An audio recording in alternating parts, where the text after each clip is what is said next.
Hey guys, what is up, and I welcome you to another episode of Did You Know featuring Ahri. Please don't forget to throw in a like if you enjoyed this episode, and also check out the previous episodes as well. But without any further ado, let us jump straight into her abilities. Since Ahri's Q can be hard to hit, you can always move, flash, or ulti to the sides to try and make it hit your target on the return. Did you know that if Ahri dies just as she throws out her Q, the orb will still return to her dead body and deal the damage to anyone in its path, potentially killing them? Similarly to Ahri's Q ability, if Ahri uses her W but then dies right after, the orbs will still stay there for half a second or so and have a chance to go to the target, but they will fizzle very quickly. Unlike some of Ahri's other abilities, if she ultis, she must finish the dash in order for the orbs to fly out. If Ahri dies mid-dash, the orbs will simply just not fly out. Even though her W ability, Foxfire, can technically hit more than one person, it is still considered a single target damage spell, so things like Spell Vamp and Rallies will act accordingly, such as Rallies slowing for 35% rather than 15%. Ahri's W ability can have only one orb pop the spell shield while the other ones will do the damage. In other situations, all three can be absorbed by the spell shield, or two can be absorbed but only one will do damage. Even though her Q is considered one spell, it does hit twice, meaning the first non-true damage can pop the spell shield while the second part will actually deal the damage. Ahri's ultimate uses the barrage system, where only the first cast will cost mana, the rest are technically free, yet they still count as spells which will proc things like Sheen. Ahri must have sight of her target for the orbs to lock on, but once they do, she can lose sight of the target and the orbs will still fly at them. In this example, you can see the orbs that were in range locked onto Sivir and followed her into the bush, but some still remained on Ahri. Ahri's W ability, Foxfire, is great when it comes to damaging people while chasing or kiting them, since it has no cast time. Here's a pretty cool one. If Deathfire Grasp and Charm are combined, the damage amplification stacks multiplicatively to a total of 44% increased damage. Whenever Ahri charms a target, they tend to walk to her, and it doesn't seem to matter whether the target has vision of Ahri or not, meaning those certain situations where the target stands still after a charm is probably just a bug. Also, interestingly enough, if you use her W and then use Zanya's, the orbs flying around her will instantly disappear. This means that you can't simply press her W and then Zanya's and expect to kill your target in a very close fight.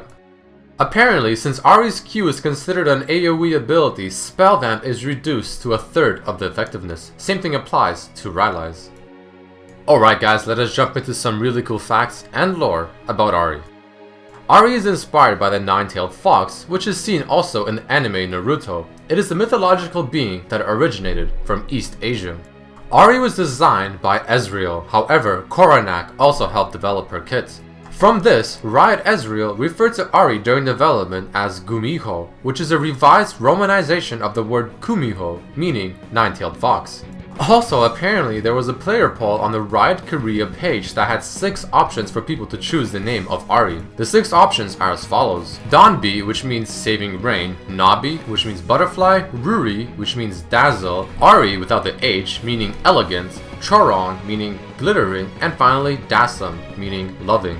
Ahri was released on all servers just as the Korean servers were launched. Ahri's dance is based on Girls' Generation or SNSD dance in the song Run Devil Run. A possible speculation or coincidence is that Ahri has 9 tails, which is the same number of members in Girls' Generation. Apparently, as Ahri was released and in the Champion Spotlight, her passive was named Soul Eater, which is the same one that Nasus has. Ahri's original design did not have her with fox ears. Here's how it looked like. Ahri's hair in the original skin is fishtail braid, which is oddly enough the same thing that Lysandra has in her artwork. Dynasty Ahri is wearing a modernized hanbok, which is a traditional Korean clothing. Her dance was also changed to represent this as well. Foxfire Ahri reversed the Mozilla Firefox browser, which is the same thing as Explorer Ezreal is for IE, Chrome Rammus is for Google Chrome, and Safari Caitlyn is for Safari.